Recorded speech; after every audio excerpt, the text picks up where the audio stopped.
Hello.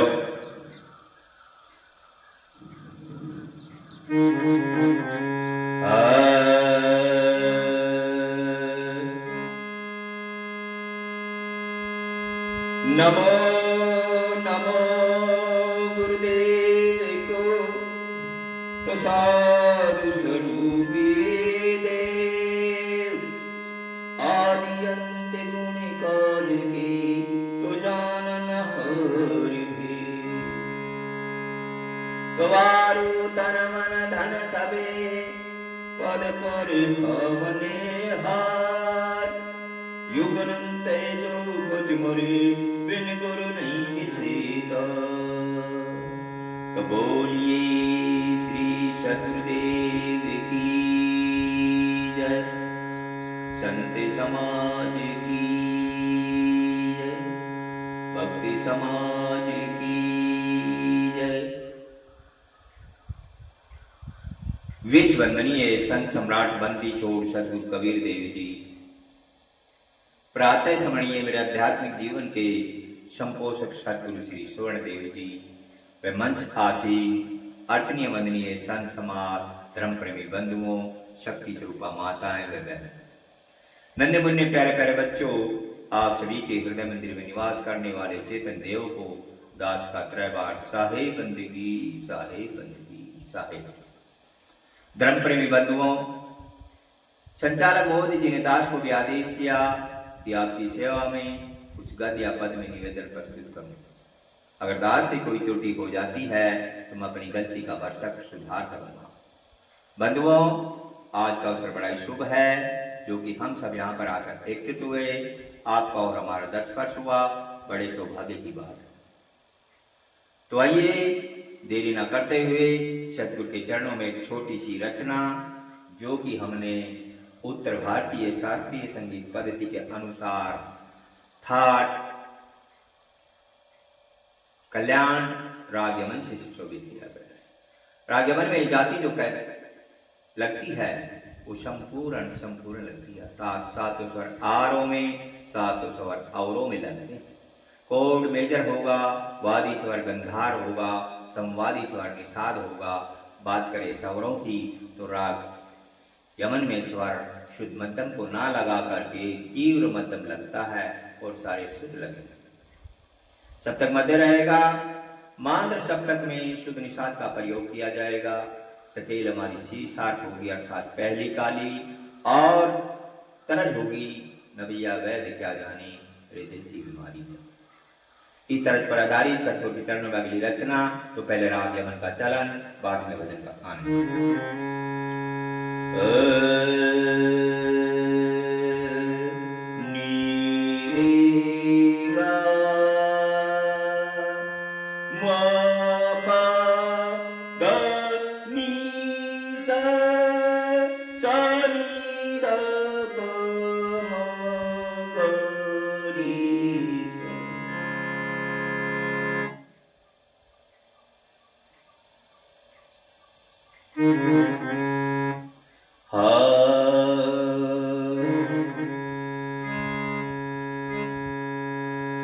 तो प्यारे बंधुओं,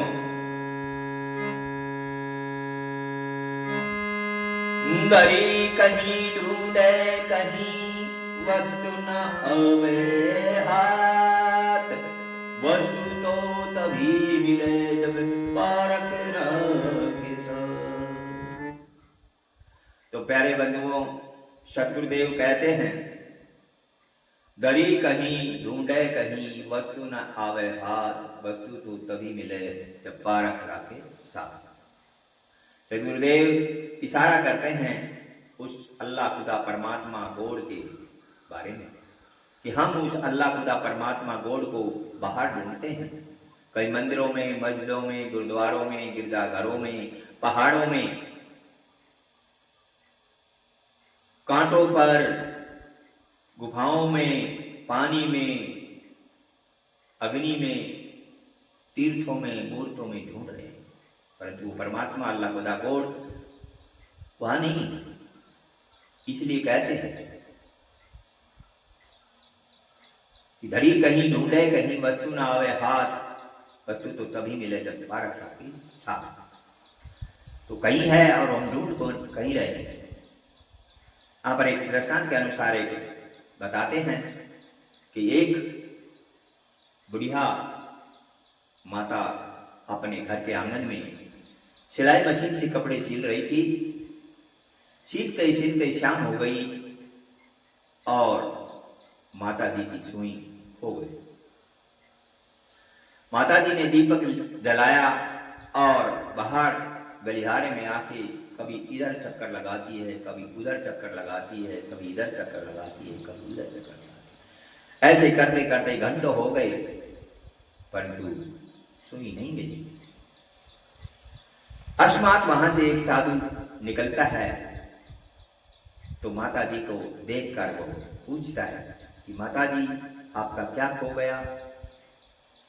माता जी बोलती है कि महात्मा जी मेरी सुई खो गई, मैं यहाँ तलाश रही हूँ।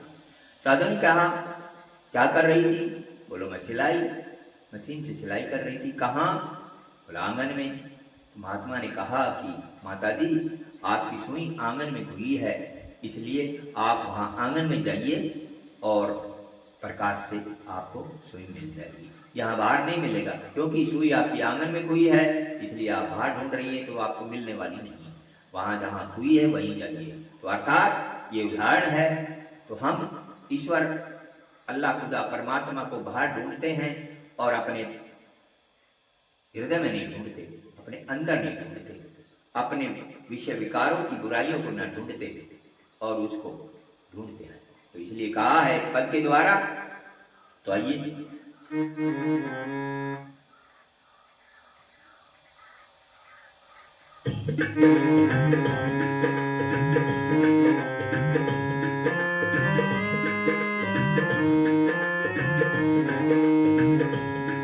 तेरा निज रूप तुझे में है, दर दर क्यों भटकता है। तेरा निज रूप तुझे में है, दर दर क्यों भटकता है। तू अपनी भूल के कारण ही जन्मता और मरता है।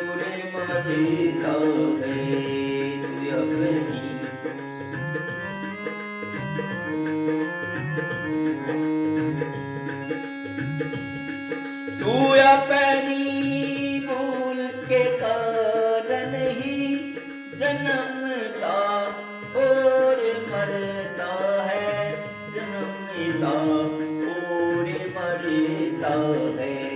तेरा निज रूप तुझे में है, दर दर क्यों भटकता है। तू अपनी भूल के कारण ही जन्मता और मरता है।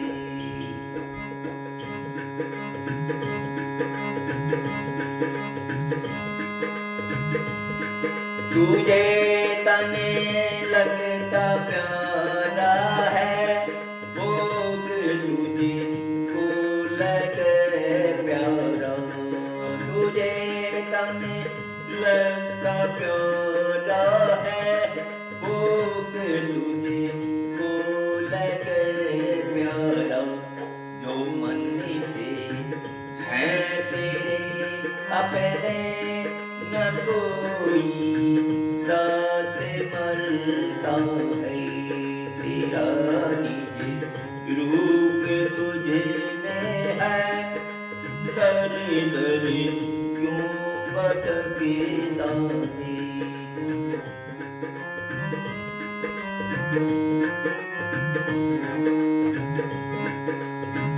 देखिए यहाँ पर एक दृष्टांत है। एक बच्चा एक महात्मा के आश्रम पर जाता था और महात्मा से राम राम किया, बैठ जाता और महात्मा के सामने बड़ी बड़ाई मारता अपने घर परिवार की। भैया क्या हाल है, महात्मा पूछते हैं। माँ बाप, बोला जी महात्मा जी मेरे माँ बाप तो बहुत अच्छे हैं, मेरे ऊपर माँ बाप जान दे देते हैं,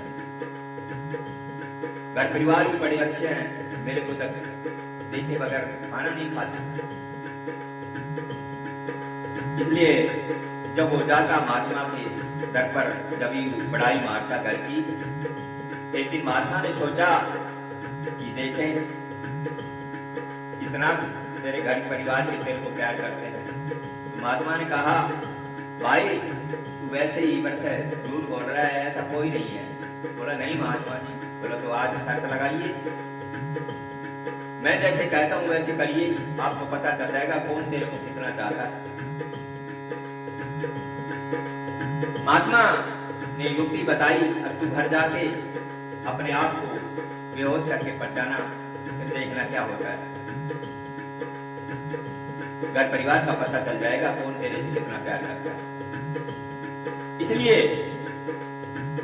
वो लड़का जाकर घर, अपने घर बीमार का बहाना लेकर पड़ जाता है, मेरे पेट में दर्द हो गया, मेरे पेट में हाय हाय करके और गिर जाता है और बेहोश हो जाता है। इसलिए घर परिवार के सब आए, देखा, बोला नहीं, बेहोश हो गया। घर परिवार के रोने लगे और कहने लगे ये तो मर गया, अब क्या होगा। किसी ने कहा कि महात्मा के पास जाता था, तो महात्मा को बुलाइए एक बार। महात्मा को बुलाया गया, महात्मा ने नबज देखी और कहा ये तो मर चुका है भाई, इसका कोई इलाज नहीं है। सारे घर परिवार के पैरों में गिर गए, महाराज जी आपकी दया हो जाए तो कृपा हो जाए, इसको ठीक कर दो। महात्मा ने फिर कहा हाथ देखकर, बोला ये ठीक तो हो जाएगा पर इसके बदले में एक मरेगा।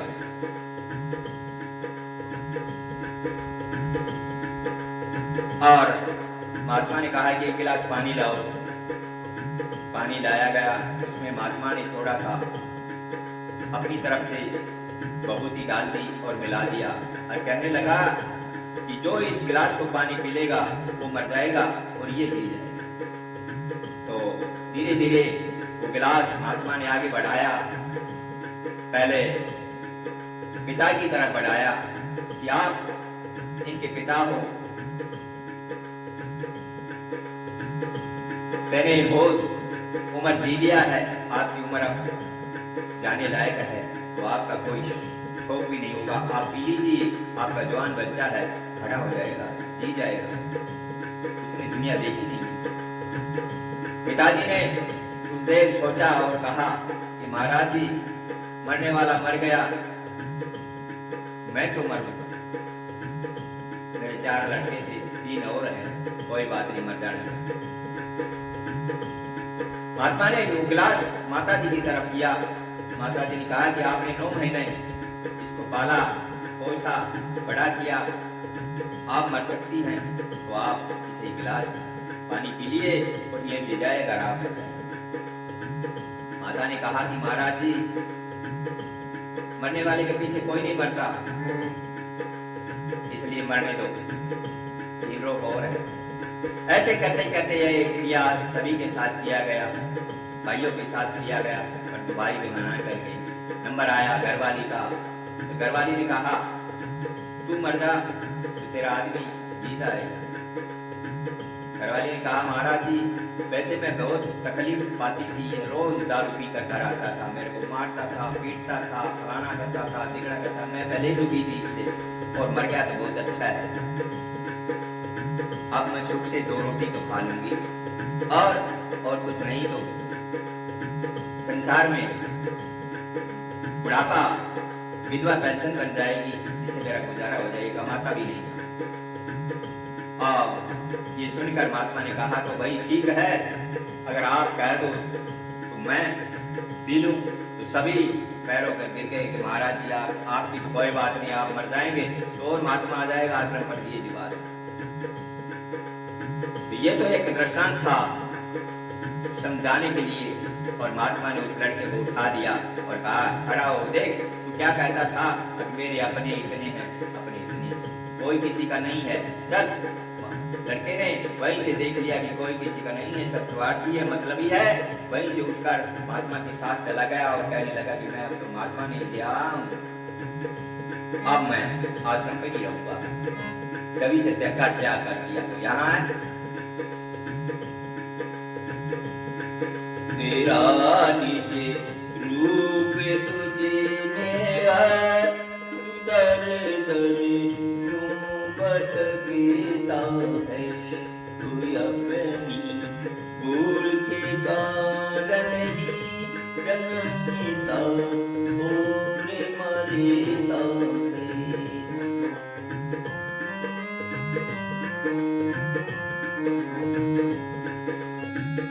तू अपनी भूल के कारण ही जन्मता और मरता है, जन्मता और मरता है। तेरा निज रूप तुझे में है,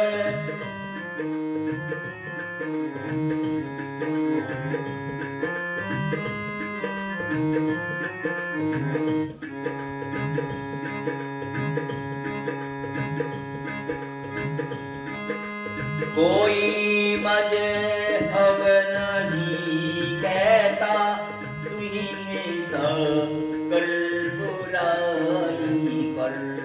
कोई मजहब नहीं कहता, तू ही निसा कर बुराई कर। तू मन मानी तरीके से लड़ता और तकड़ता है, तेरा निज रूप तुझे में है, दर दर क्यों भटकता है, तू अपनी भूल के कारण ही जन्मता और मरता है।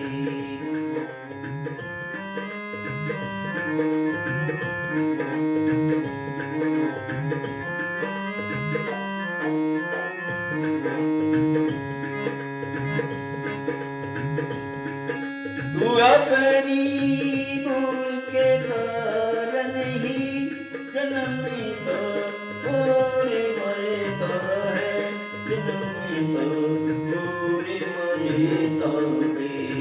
तेरा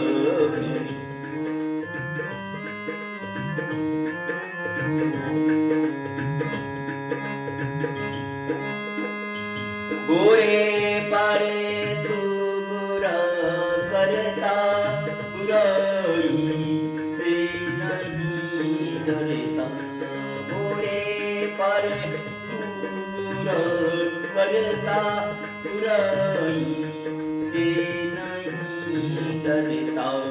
जो बोया बीज कांटों का, जो फूलों को तरसता है, तेरा निज रूप तुझे में है, दर दर क्यों भटकता है, तू अपनी भूल के कारण ही जन्मता और मरता है।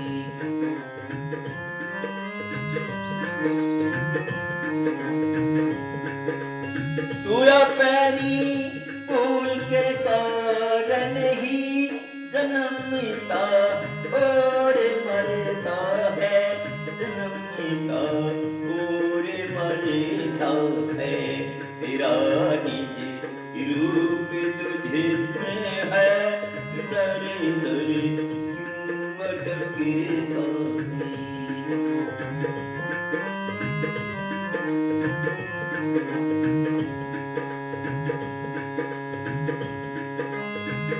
रामैया राम नहीं जाना, न जाना जानने वाला। रामैया राम नहीं जाना, न जाना ये जानने वाला। रमैया राम नहीं जाना, खुदा खुद में नहीं जाना, न जाना जानने वाला खुदा खुद में ही रहता है। तेरा निज रूप तुझे में है,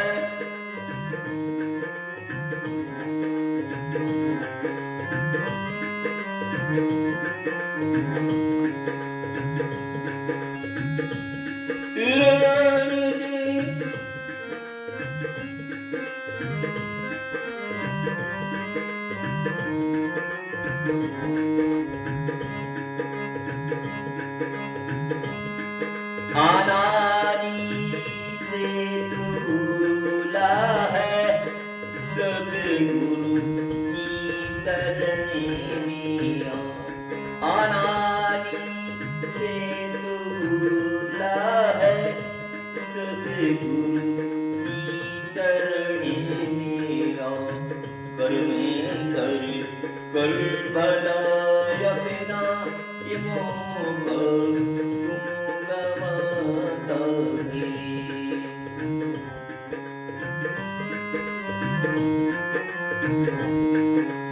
तेरा निज रूप तुझे में है, दर दर क्यों भटकता है। तू अपनी भूल के कारण ही जन्म में तो और मरता है।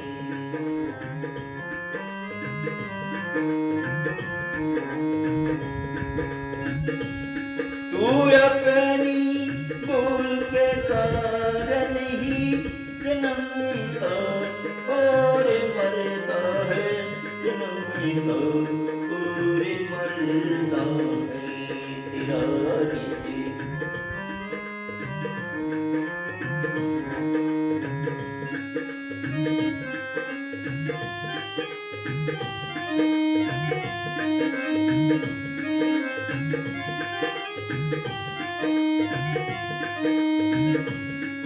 बोलिए